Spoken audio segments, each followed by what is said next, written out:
Hi, my name is Stephanie. Hi, my name is Stephanie Benetti. Welcome to Second Sight NYC. It's August 18th, 2010 at 9 p.m. I'm here with Chris George, my co-host, psychic medium. Hi, Chris. How are you? I'm doing good. How are you, Steph? Fantastic. All right. Are we ready for a great show? We sure are.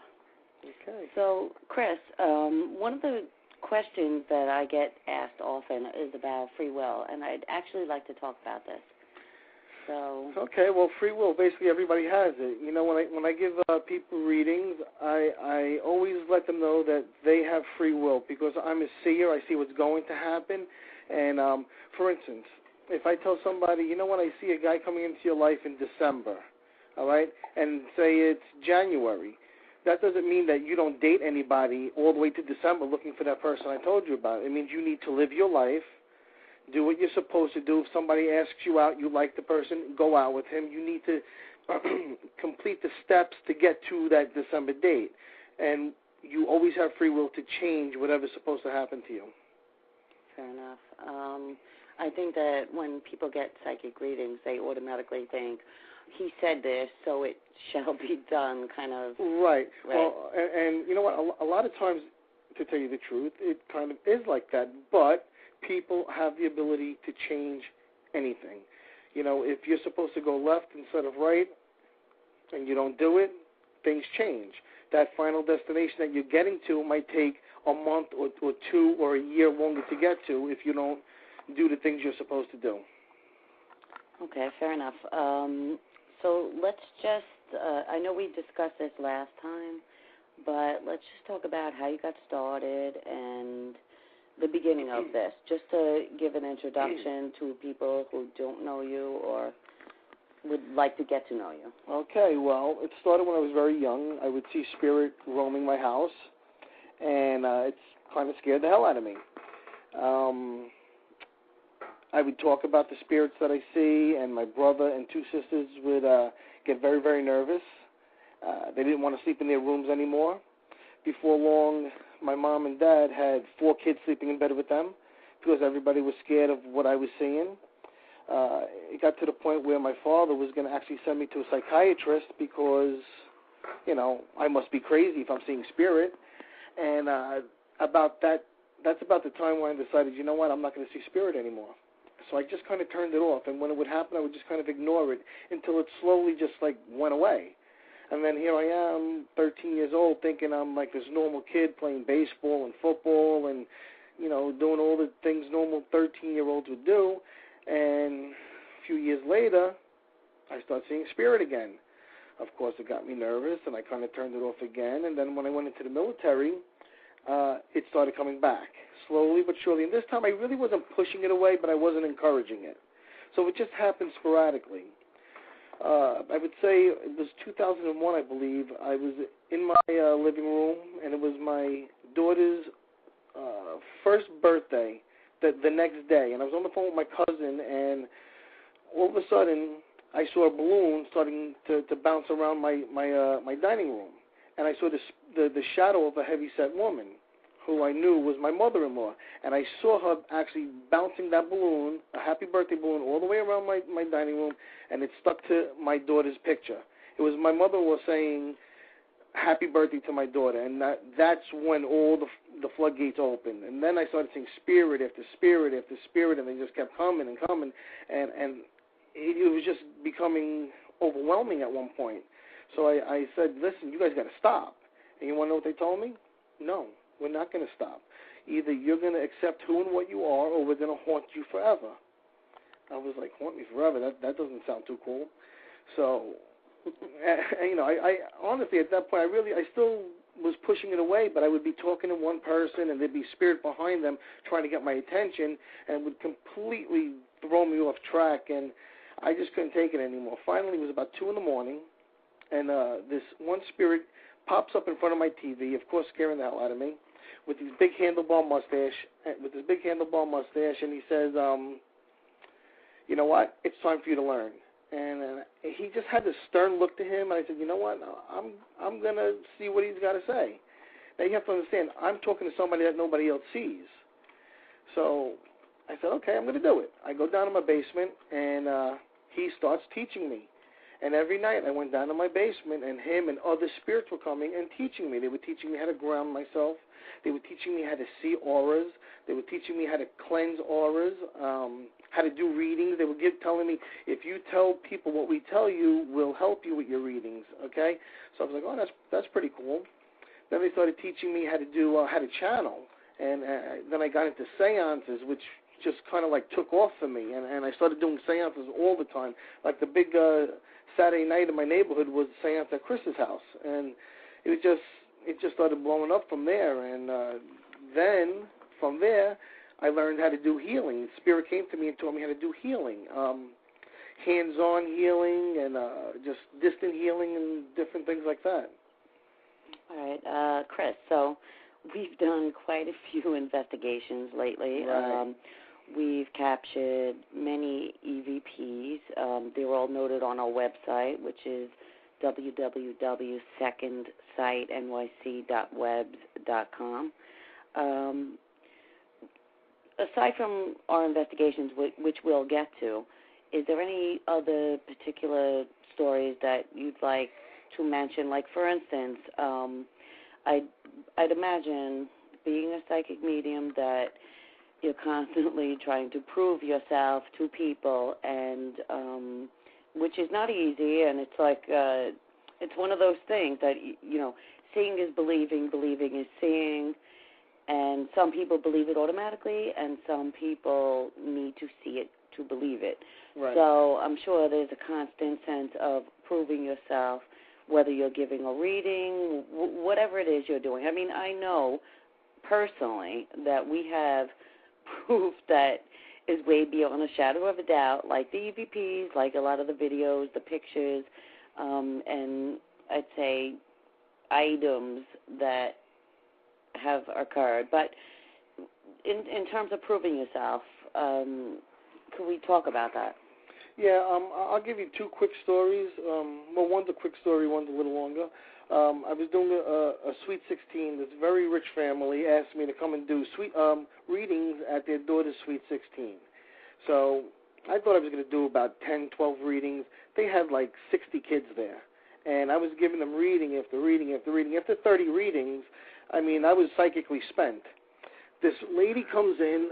She was the mom of one of the kids, and she was there with two kids and her husband, and she was like, oh, how do I know you're for real? I don't believe in psychics. You're all a bunch of phonies. You're all a bunch of fakes. And now, mind you, this is after I had done well over 30 readings. I was not in the mood. I thought I'd been taken advantage of up to that point because I was only supposed to do about 10 readings. So, and this isn't normally something that happens to me. I don't usually get things like this, but I looked at it, I said, how do you know I'm real? I said, how does December 16th, 1960 sound to you? She goes, oh, my God, that's my birthday. I said, yeah, no kidding. I said, that's how you know I'm real. I said, as a matter of fact, you know what? I think I'm done here tonight, and I left because I felt I was being very disrespected. That's one story. Another one, which is one of my favorites, my grandmother was in the hospital, and I went to go visit her. And on the way home, I took a route that I normally wouldn't take, and there wound up being a really bad accident. So I kind of got stuck in that accident, in that traffic, and I couldn't go anywhere. And before long, the spirit of the girl who had died was sitting next to me in my car. And I'm like, oh, God. I said, listen, you know what? There are better places for you to be. You don't need to be here with me. Go with your family. You know, they're going to be worried about you. You need to be with your family. I don't know if this is a spirit I'm talking to. And she tells me, I committed suicide, just like that. As she says that to me, a cop walks by, and I look at him, and I said, suicide, huh? And as soon as I said that, I knew, you know what, Chris, you really just put your foot in your mouth. He goes, well, why would you say that? I said, and I kind of stuttered. He says, why don't you get out of the car a second, sir? I was like, oh, God, what did I do now? So I get out of the car, and he goes, well, why would you say it's a suicide? I said, well, no. He goes, no, why would you say it's a suicide? So he kind of put me on the spot. So I told him, I said, well, you know what? Some people kind of think I'm psychic, and the girl who committed suicide is actually sitting in my car with me right now. They were like, oh, really? Oh, okay. What does she look like? So I told them what she looked like. He goes, do you know her? I said, no, I have no idea who she is. I said, I don't even know what her name is. She hasn't told me her name. I said, but what she is telling me is that her cell phone is underneath the passenger seat, and she wants you to call Mom. I said, how would I know that, her cell phone is underneath the passenger seat? He goes, well, you wouldn't. I says, right, well, this is what she's telling me. This is how you could, know if I'm full of baloney or not. Calls up a couple of his cop friends. They go and look, and lo and behold, they come back with a cell phone. And they call Mom, and the mom and dad come rushing down. Now, what happens is, at this point, is now I have everybody around me. Because here I am, I'm the freak who knew that there was a cell phone under the car seat. So the parents are like, well, what happened? And she starts telling me the story. She said that she was an Italian girl. She was dating a black guy, and her mom and dad were giving her a very hard time about, interracial dating. She couldn't take it anymore, so she killed herself. Then she told me that there was a suicide note underneath her pillow in her house and that her sister should go and get it. They actually called the house. There was a suicide note underneath the pillow, and they confirmed it all.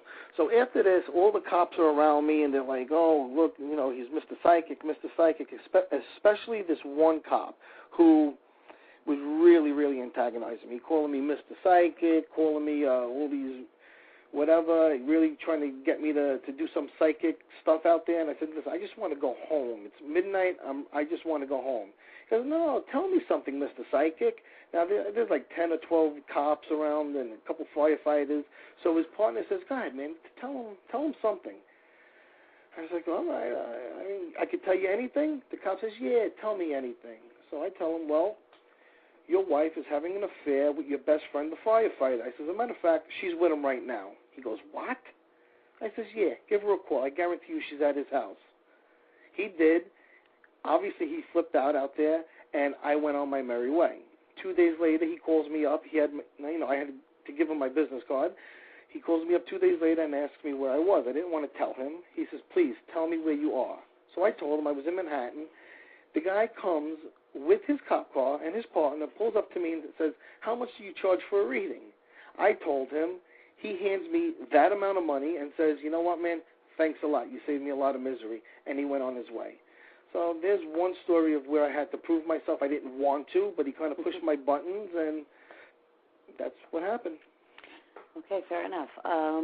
We have quite a few people on the line here. I mentioned earlier Anna because I had mentioned she was online first. So I'm going to bring her on the line. Okay. We're going to give her a psychic reading, and we'll go from there. Hi, Anna. Are you on the line? I am on the line. Thank you so much. Hi. I promised Hi. you. Yes, Hi, you're with Chris you. and Stephanie. Hi, Stephanie. Hi, Chris. How are you? So talk to me. What's your question? I want to know if I will reunite with my boyfriend, Andrew. Let me ask you something. How long have you been apart? Just about a month. You know what? It doesn't even matter. Don't even answer that question. Yes, you are going to get back with him. I think it's going to take a little bit of effort on your part to get over some things. What they are, I don't know, but I think it's going to be more on your part to get back. Uh-huh. Talk to me. What don't you want to know? Do you see this as a long term?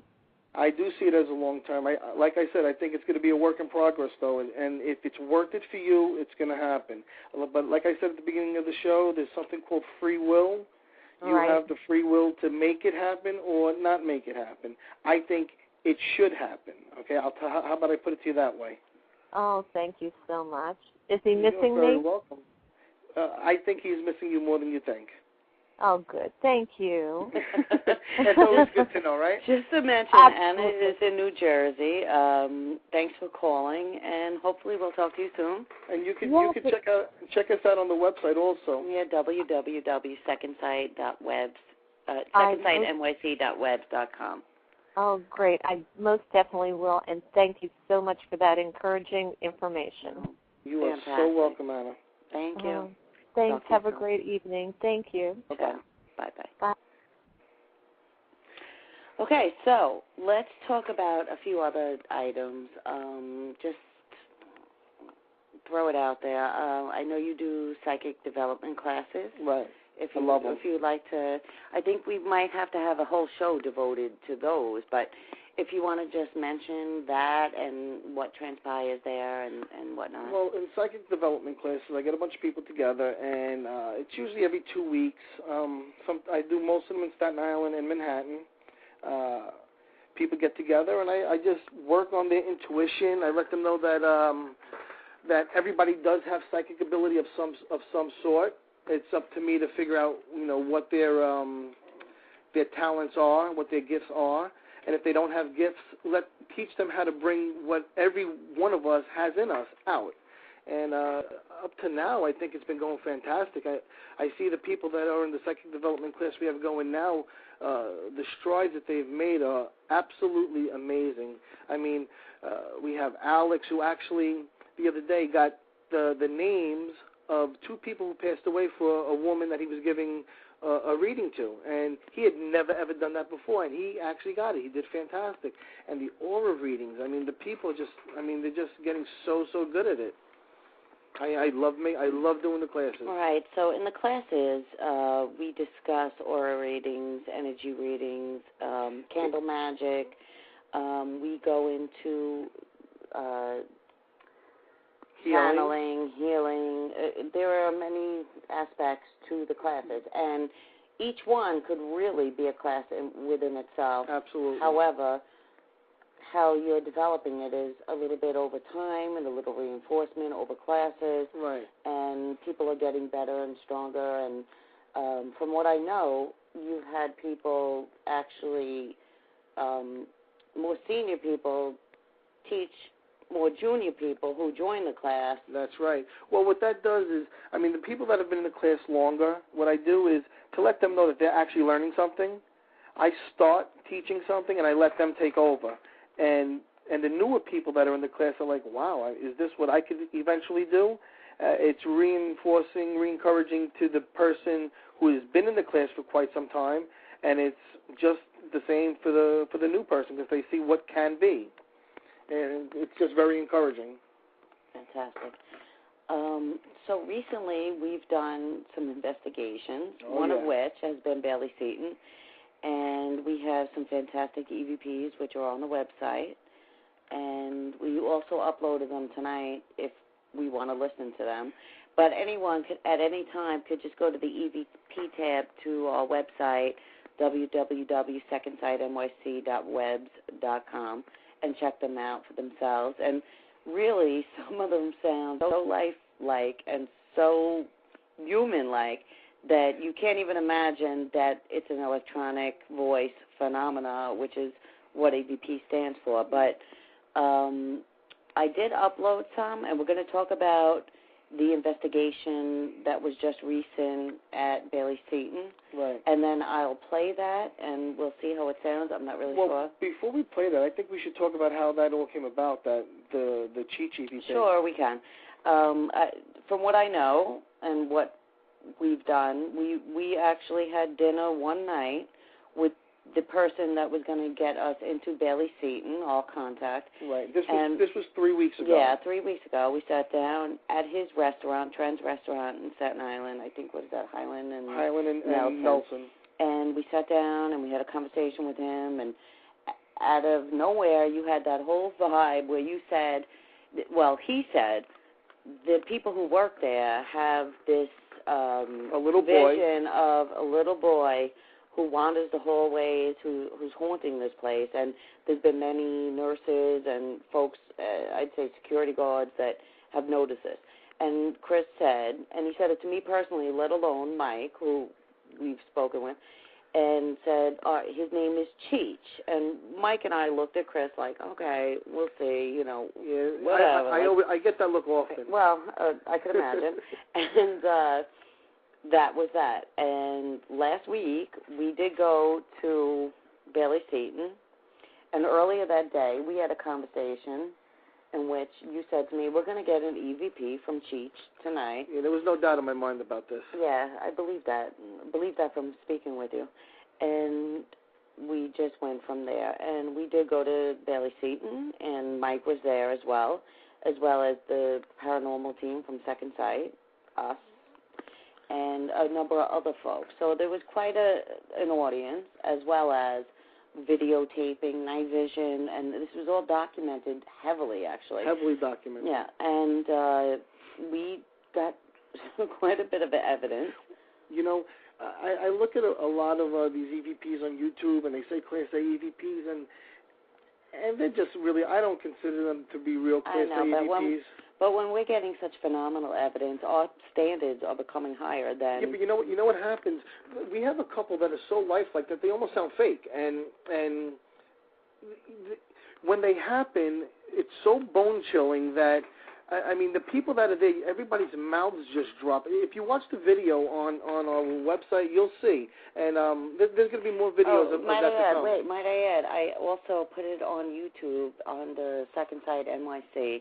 You could see it on Facebook under Sight Para, right? That's the R tag on Facebook. Correct. For the paranormal group.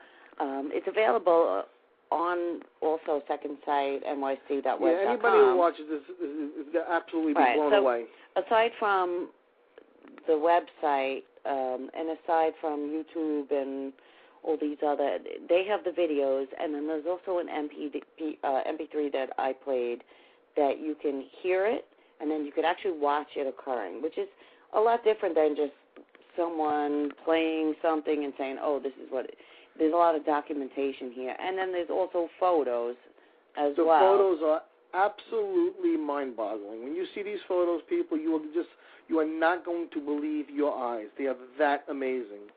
Well, why don't we play the clip? Yeah, actually, we had gotten to the hospital, and we were inside the hospital, and I felt that we needed to go outside, and I started hearing Cheech call me, come outside, come outside.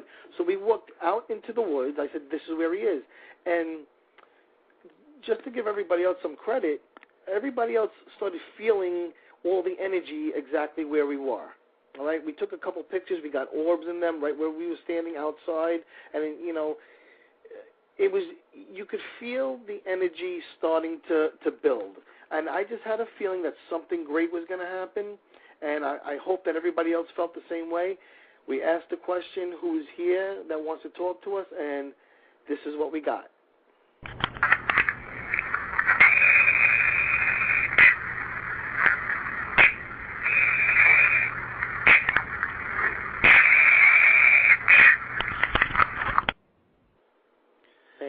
There you go. I mean, speaks for itself, really. You know, now you have to understand. You know, we're outside. It's about 1 a.m.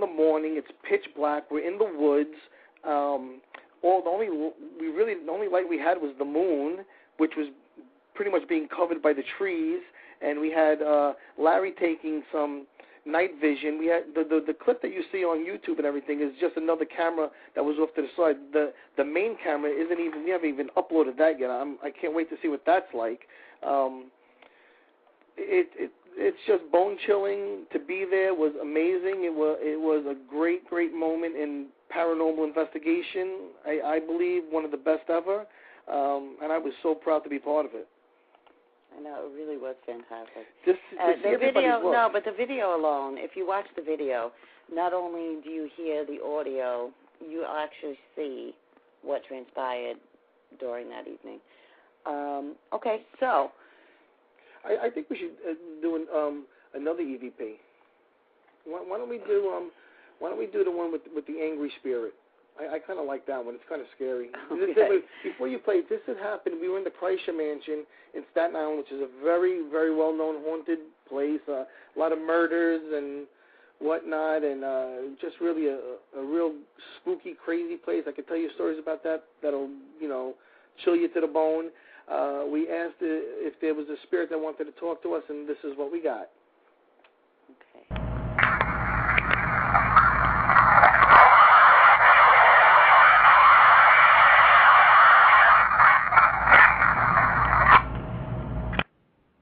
Yeah, that was well, you have to understand. We were in a basement with no lights on.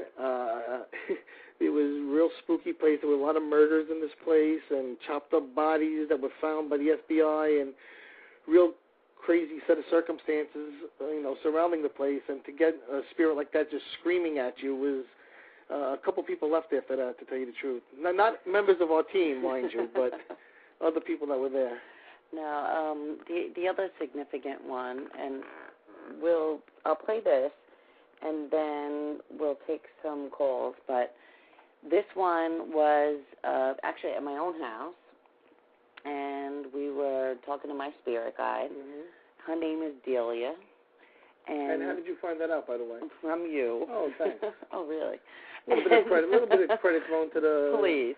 And we put on the EVP recorder, which is an IC Panasonic recorder, right. The Rolls Royce. The Rolls Royce of it captured this, which I said, Delia, if you're here, say your name.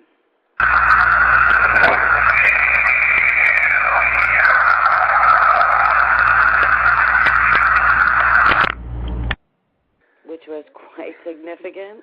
If you hear it, there's no beginning, no end. It's very out there, really. Now, what I have to say is, imagine you're in your own home, and you actually have a spirit giving you a message like that in your own home. It's kind of scary, to tell you the truth. I think it's refreshing. I think it's you feel comfortable knowing that your spirit guide is actually there talking to you. But on the other hand, I could see how it could be kind of scary. Let's face it, Chris, it scares the hell out of people. Yeah. Actually, a few people hung up just listening to this because it is scary. It does exist. This is proof. We're not elaborating. I actually uploaded them myself from the recorder, from stuff we've captured. It's there. So, that's my view. What's real is real, so... Okay, so we wanted to mention a good friend of ours, Joyce Keller. World-renowned psychic.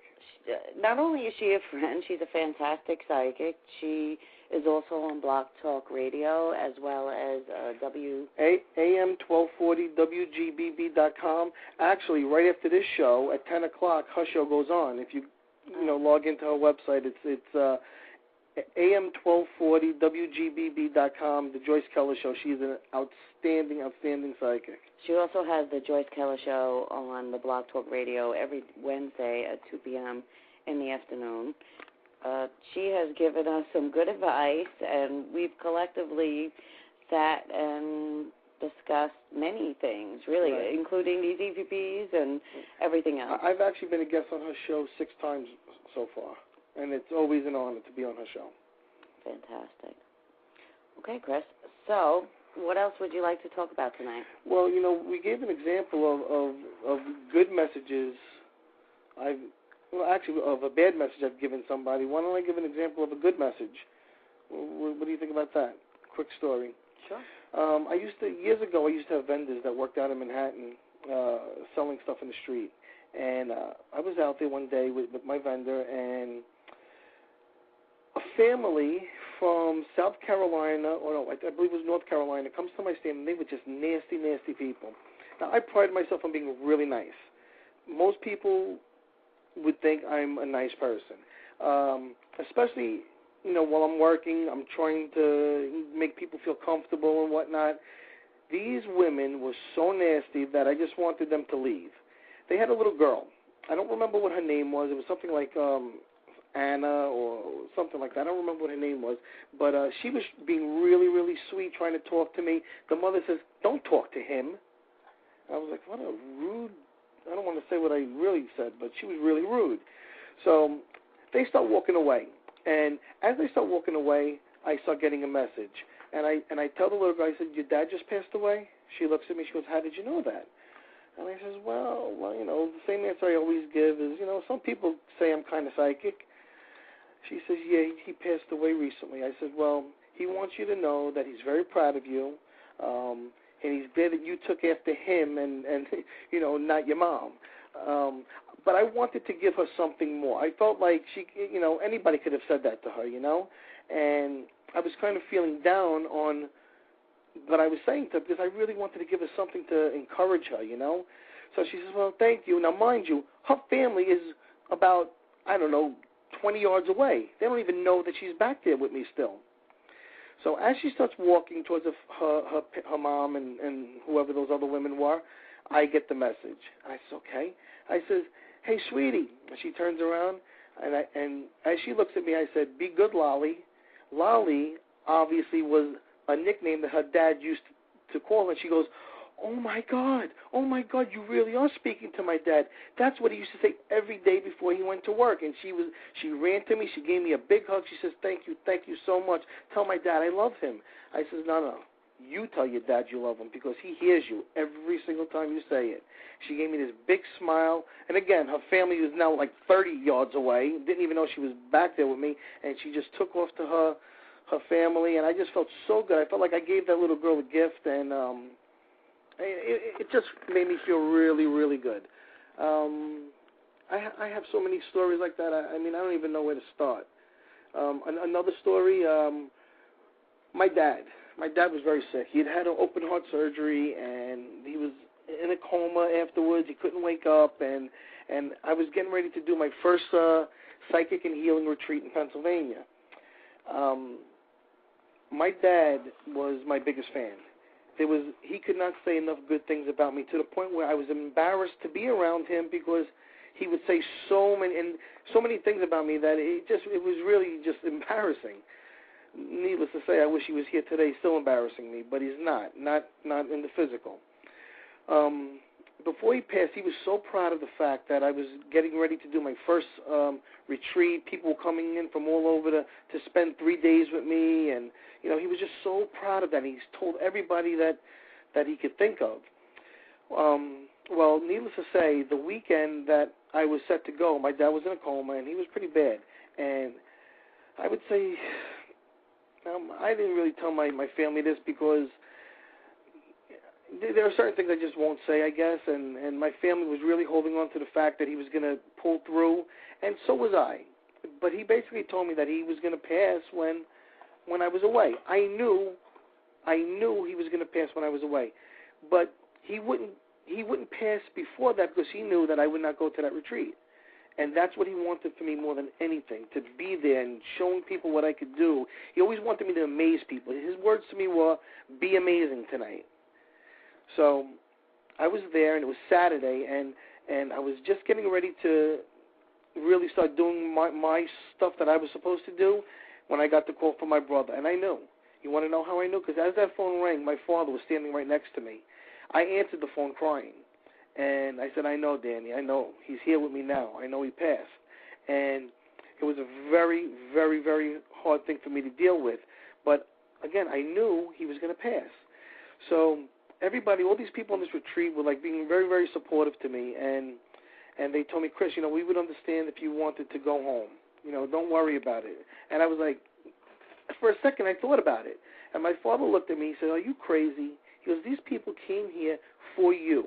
They want you. They want to be amazed. You go out there and be amazing. I said, well, how do I do that? How do I do that under these circumstances? And he says, you do what you do every day of your life, and you will amaze them. He goes, don't worry. I'm here with you. I will help you. Well, I'm here to tell you today that Saturday was probably the best I've ever been. I did a healing circle that had everybody there crying, afterwards telling me it was the best healing circle they'd ever been to. I did a seance at midnight with a bonfire out in the middle of the woods that to this day I believe is the best I've ever done. I taught aura classes. I taught channeling classes. I was on fire. And I don't think I could have done that without the support of my dad. And he was there in spirit, and he just helped me through everything. So that's just another story I wanted to share with you guys. To this day, I think about it, and this really makes me miss him a lot. Okay, on a different note, I just wanted to talk about... I didn't mean to bring everybody down. No, well, no, we appreciate it. However, I was thinking about all our investigations, and I was thinking about all the equipment we use and all the stuff we do to capture what we do indeed capture. Mm-hmm. And in particular, I was thinking about the EMF process, which is usually a standard detector. Right. And I wanted you to elaborate on it. I want you to explain what it is, how it works, and how it works in terms of you particularly. Okay. How it works. It's an EMF meter, is an electromagnetic force meter. It measures electricity, basically. So if you take the probe part of it and go by a lamp, it's going to beep. Okay? If you're in the middle of the room with no electricity, it's not going to beep. Ghost hunters use that to try and find spirit, because spirit is energy. And a lot of times, now only if spirit wants, mind you, if you're in spirit and they want to let you know that they're there, that meter will quite possibly go off. What I found is spirit kind of gave me a gift. I was on the Maury Povich show, and basically spirit told me, okay, we're going to give you a gift today. And what it did was they told me to hold the probe in my hand and ask questions with yeses and nos, with beeps, ask it to beep a certain amount of times. Spirit would come through me and I guess put like a pulse, an electronic pulse in my hand and make the meter go off to answer our questions. And the people on the Maury show were like, nah, this can't be. There's got to be some kind of joke. There's got to be some kind of trick. So I said, well, I don't know how I'm doing it, but why don't you guys try it? And about 7 or 8 people tried it, and nobody could do it. And I was like, wow, Spirit really did give me a gift. So this is a method that I don't have a name for it yet, but we've been using it in our investigations. And then when we do follow-up investigating on what we found out, it's usually pretty much on the money. It's kind of amazing. Maybe you can give an example of what we've done with it. Like particularly in my house? Go ahead, whatever you like. How I got used to this or became known to it was you took me to some folks' house who were experiencing problems, and we used this. And at that time, I was sort of a non-believer, or I was. And we had left there, and I was a little, I'd say, perplexed by what had happened, and I had many questions. And I don't believe things until I experience them. So what I did say was, okay, take all this stuff and bring it in my house. And that's what you had done. And we had gone in my basement, I believe, and I said to you, okay, what are we doing? And you had said, there's a spirit here. If you're here, beep twice, and it beeped twice. And I think at that point, I ran up the stairs. Yeah, you did. You ran up the stairs. And then, after that, the floodgates opened where I said, if you're here, beep 3 times. If you hear my voice, beep once. If you're this, if you're that. And I actually questioned this to the highest extent possible. She actually asked, what's the square root of 81? Yeah. And it beeped 9 times. Yeah, I actually took it to a scientific method because that's what I would do. And at that point, I did believe that, you know, you left it with me, and then I tried it alone, and it does not work. So, right. Well, you know, let me say, I never pushed any of this on you. I just kind of said, okay, if you're going to believe, you're going to believe. If you're not going to believe, you're not going to believe. But I'm going to do what I do. And if you don't believe, then there's something wrong with you, girl. But I still take it to the highest extent, including even these EVPs. I say it's not good enough to have a grunt. I actually want a name, and I keep pushing it. And even the night with Cheech, we heard something earlier that I said, it's not good enough. It was a Cheech. It was a plain Cheech. That was whatever. You were the only one who said that. Everybody I don't care. I want it to sound proper, and it did. Eventually, it actually said it 3 times, which was fantastic. That is the kind of evidence I appreciate. I will not settle for less. Oh, God. I know. Okay. Actually, we have someone on the line who was there that night, and I'm going to bring them on the line. It's Alex and Beatrice. Beatrice and Alex, we're going to put you on the line. Hello. Hi, guys. Hey, guys. Hi. What's up? We were just talking about the whole Cheech episode, and we would just like some insight because you were there in the woods with us. Let me just say, these are 2 members of the elite paranormal group, Second Sight Paranormal. It was incredible. You called it a couple weeks before, and we went out. like you said, to the front of the hospital. We all felt the energy of the spirits there, and we started asking for the name, and there he said, Cheech, Cheech, Cheech, 3 times in a row. And what was everybody, because there were a lot of people there, and what was their reaction when that happened? Oh, forget it. They were blown away. I was blown away. We were all blown away. Well, the video shows that as well. Oh, yeah. And we, I actually did the paranormal shuffle after that. Yeah, the paranormal shuffle. I really got to stop doing that, but I can't. I think so it's like excited. a butter churn thing or something. I just get so excited. I can't believe that, because I know I'm hearing it in my head, and then to actually get it like that, it just never gets old. I mean, it just blows me away every time, and I have to dance. Other than the Cheech episode, Alex, what else could you say about the investigation at Bailey Seton? Well, this time I really enjoyed it because there was less people, so we were able to break off in groups, and we were really able to feel the energies of the spirit, and we got some awesome pictures, too. When you see the face. Oh, my God, those pictures are crazy. We really did. I mean, I think 90 out of 96 that I took had phenomenal orbs in them as well. Just to mention, some of the orbs are behind furniture, which proves that they are not the lens or dirt or anything to do with the camera. They actually show that they're there and they're behind something. I can't think what number photo it was, but there was one particular one that's fantastic, and it has a whole shape and pattern inside it. There's one that's covering almost my whole body. Yeah, there's one also there, and then there's the one outside the window that right, that's ridiculous. Shows. But I see the best one you guys won't even notice because you have to blow it up to really see it. There's one where in the background, if you blow it up, there's a full face, a full-on face staring at us. And then the next one, it's the same face but looking sideways with a whole head of hair. It's ridiculous. I'm going to have to edit those and put circles around it and arrows and do all that. And it's just really, it's a lot of work, but they exist. Alex, I showed you those the other day, didn't I? Oh, forget it. You see it. It looks like a spirit is behind, up in the rafters, and just hanging out and just checking us out and looking what we were doing.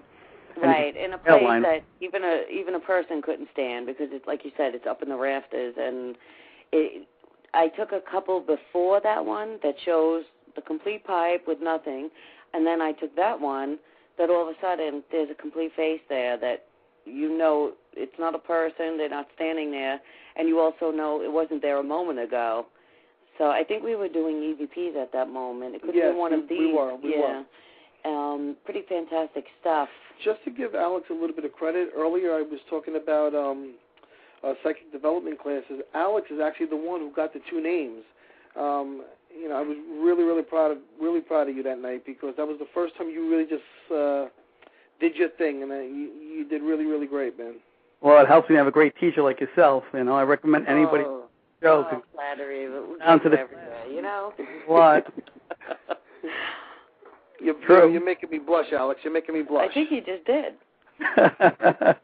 Well, we appreciate you being online and having a chat and telling it like it is, for that matter. That's right. Nope. Well, you know what I'd like to do, Alex? We're going to say goodbye to you now, and thank you for calling in. I want to do the Kwame because that happened on the first investigation. Actually, let Alex intro the Kwame, and then we'll get off the line with Alex. Alex, I'm going to play that. Uh-huh. So just tell us how that transpired. Well, we were in one of the rooms, which I forgot which room, on the 4th floor in the OR of Old Bailey Seton. And Chris says, I'm getting the name Kwame. I don't know if it was a patient or they worked here. So he asked, he played back the EVP, and you hear Kwame clearly. Okay. Everybody really flipped with that one. Yeah, that was flip right now, folks. All right, thanks, Alex. We'll talk to you soon. All right, guys. Good and night. I'm going to play Kwame as well. All right, talk to you soon. Bye. Bye-bye. Okay, here's Kwame.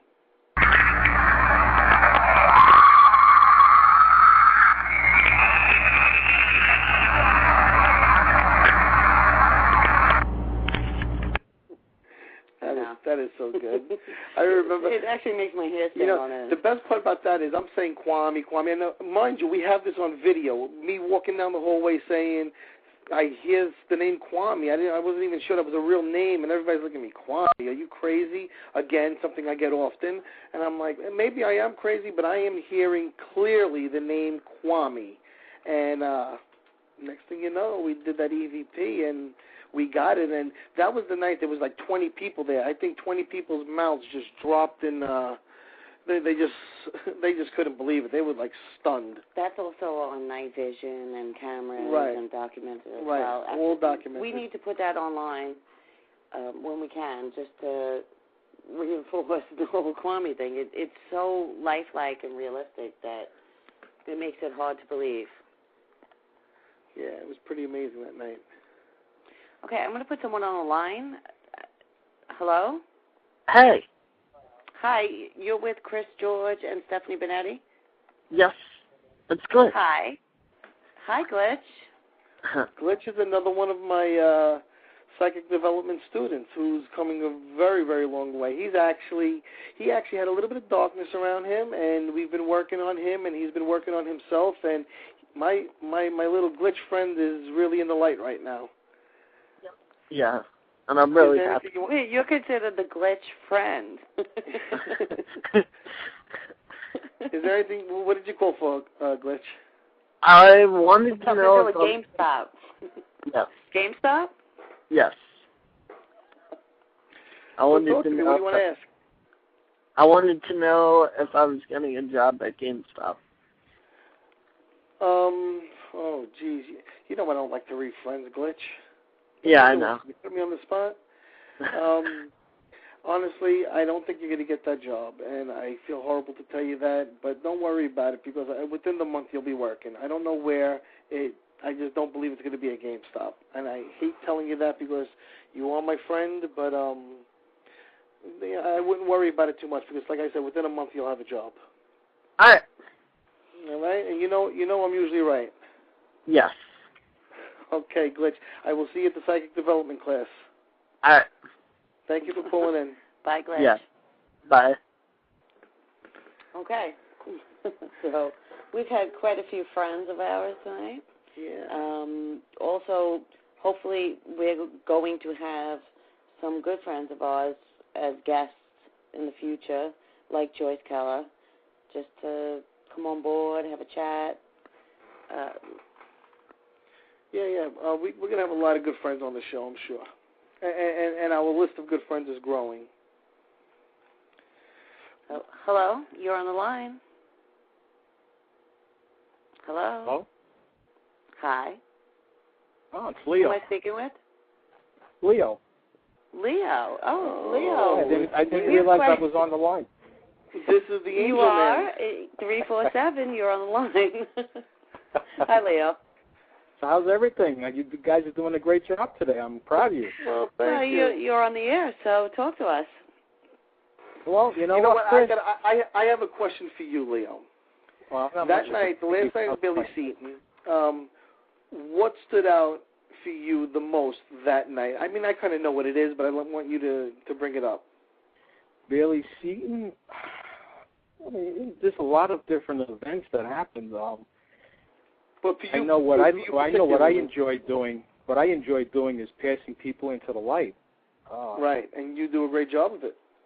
Yeah, you did a great job too. You were able to channel a spirit, a little boy. He was 8 years old. I don't remember his name. Roy? His name was Cheech, and we played that earlier. No, that was Rosario.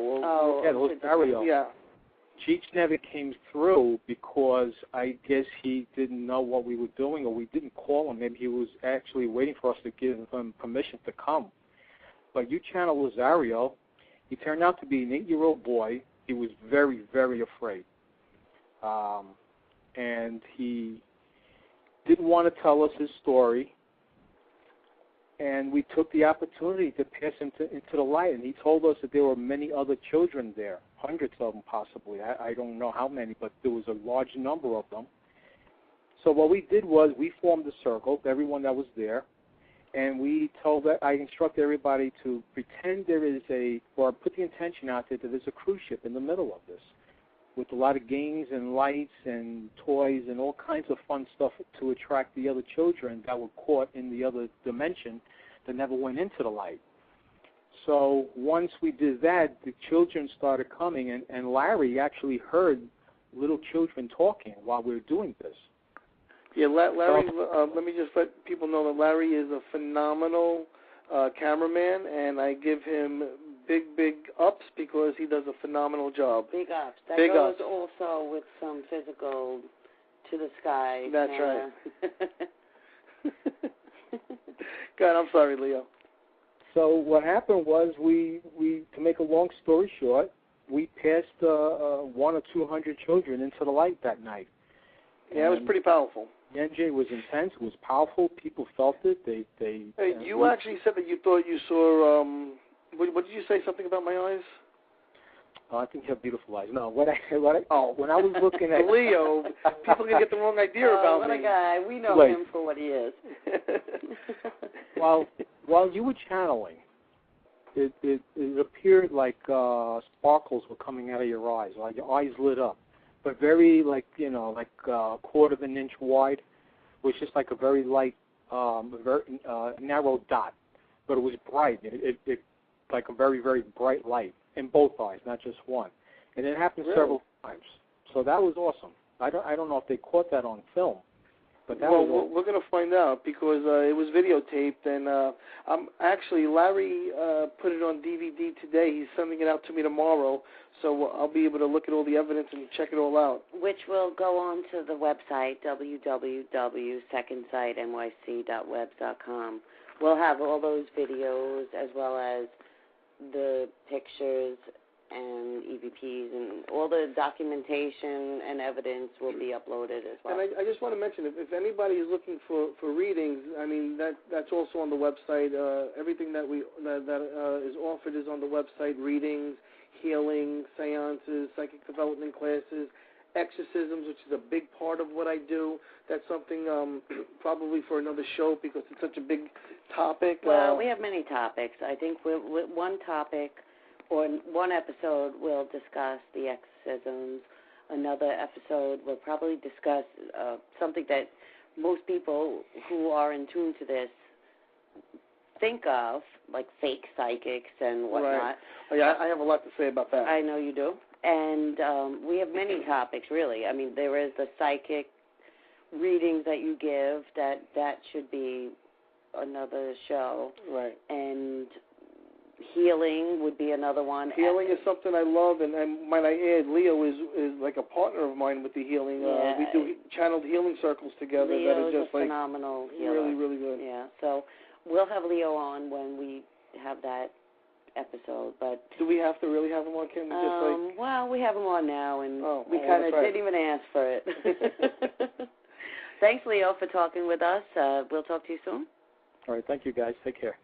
Okay, bye. Bye-bye.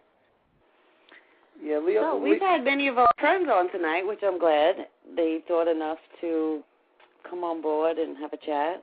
Yeah, Maybe next episode we'll have more psychic readings, which I think there was so much to talk about tonight that we didn't even get to it. Right. We have about 5-6 minutes left to the show. Is there anything else you want to? Well, I mean, there's a couple more EVPs that we haven't played that we could play for the people. Maybe tell them the little story behind each one. Why don't we do?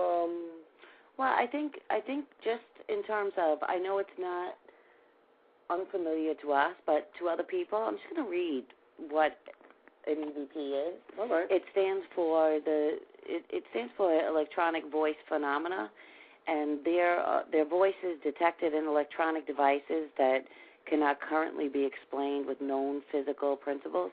The voices typically constitute short utterances of a few words, often in direct responses to questions or comments about occurrences in this environment.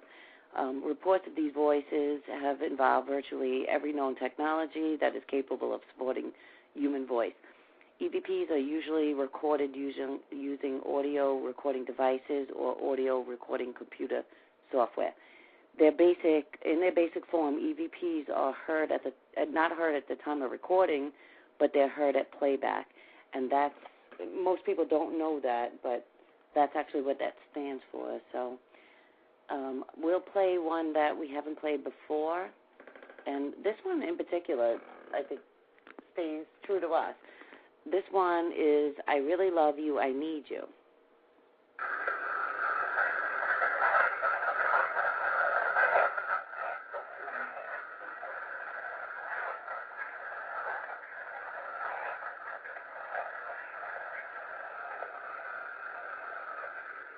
That one is not as distinct as our other EVPs, but that's normally what people consider Class A. Right. I think, really, our standards have gotten so high that the ones we do have are like A++++.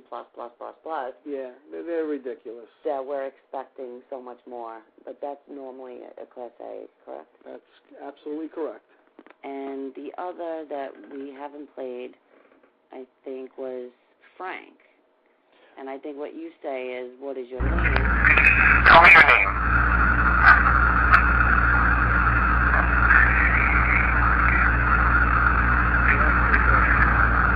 Thank you. That's great. Somebody said that's great in the background. That's the difference between a voice and right. That was good. That was good.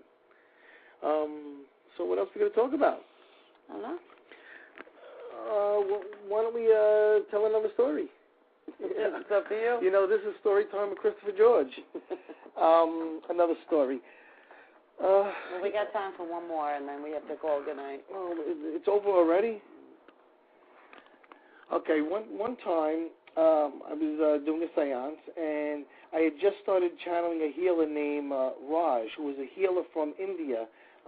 This Raj comes through very, very powerfully. Every time I channel Raj, Dr. Raj, when people take pictures of me, I'm always like a reddish-orange color. It looks like a huge aura is around me. Everything is being pulled, like maybe people are normal in the picture, and then my energy is being pulled either to the left or to the right. Actually, on our website, you'll see a picture of me channeling Dr. Raj. You'll actually see him staring at me. He's actually, it's a fantastic picture. It is under the Photos tab, and I believe it's under the Miscellaneous Paranormal. And when you look at this Dr. Raj photo, you'll literally see a face beside you. A whole body. Mostly the face, though.